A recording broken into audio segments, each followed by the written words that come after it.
I'm Clint Hawking, and I'm the creative director on Far Cry 2.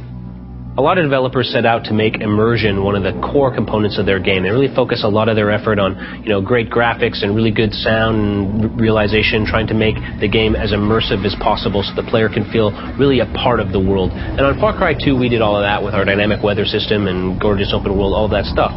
But what was more important for us was to immerse the player in the physicality of his avatar, to make him really feel like he is physically embodied in that world.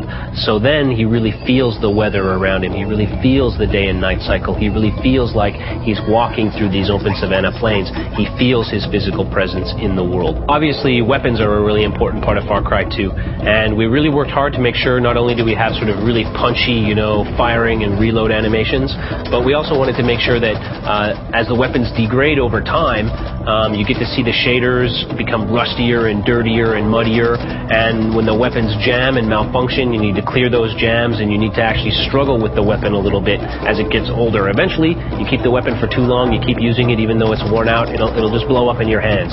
So all of that's in service of really making the player feel a physical connection with the guns upon which his survival depends so heavily. Also, if you've got a 50 square kilometer open world, that means vehicles are really important, and we put the same amount of effort in making sure all of our vehicle animations were just as immersive and just as physical as all of our other animations. That means anytime you get in a vehicle, anytime you get out, switch seats, move on to a mounted weapon, all of those animations are quick and fluid, but they're all animations. We're not teleporting the camera ever, so you always feel like you're in your own body in the game. On top of that, vehicles can break down just like weapons. They wear down, they break down, and eventually they'll stop running. You'll have to get out of the vehicle, pop open the hood, repair the engine, and then get back on the road. The player's most important navigational tool is his map and his compass and his monocular. And of course, we wanted to make sure that the player has that map in his hand rather than having to look at it in a menu.